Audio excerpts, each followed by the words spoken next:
À l'époque de l'économie planifiée, les populations ne pouvaient faire d'achat sans coupons d'achat spéciaux. Par exemple, il y avait des coupons alimentaires pour l'achat d'huile, de tissus et de céréales. Sans coupon, il était même impossible d'acheter avec de l'argent en sa possession. À l'occasion des fêtes, les gens se ruaient vers les magasins pour s'approvisionner. Ils devaient se lever très tôt et faisaient de longues queues, parfois dans le froid hivernal.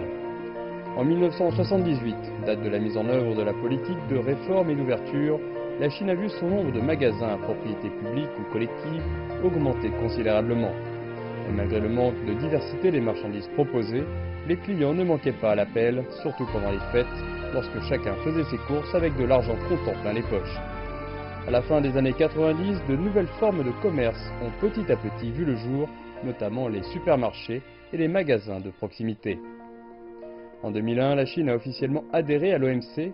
L'apparition des supermarchés à capitaux étrangers a offert une toute nouvelle expérience aux consommateurs chinois. La vente au détail au comptoir, qui a une longue histoire en Chine, a fait place aux présentoirs ouverts. Au XXIe siècle, toutes sortes de grands centres commerciaux sont apparus et sont devenus le premier choix des consommateurs chinois. Ces grandes enseignes qui offrent de nombreux services tels que des services de restauration, de divertissement et de cinéma, ainsi que des boutiques fournissant des vêtements, des sacs, des chaussures, des accessoires et des produits numériques, répondent aux besoins variés des consommateurs en matière de shopping et de divertissement.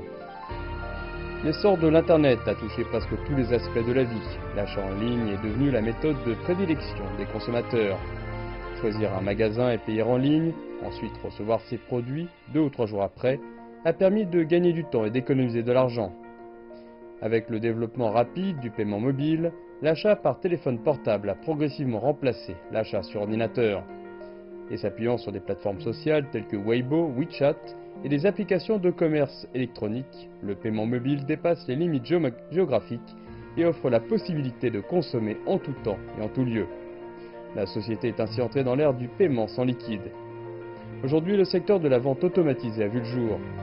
Scanner le code pour entrer dans le magasin, sélectionner le produit et placer le produit dans la caisse automatique, scanner le code pour payer et enfin sortir. C'est tout ce qu'il faut pour effectuer un achat.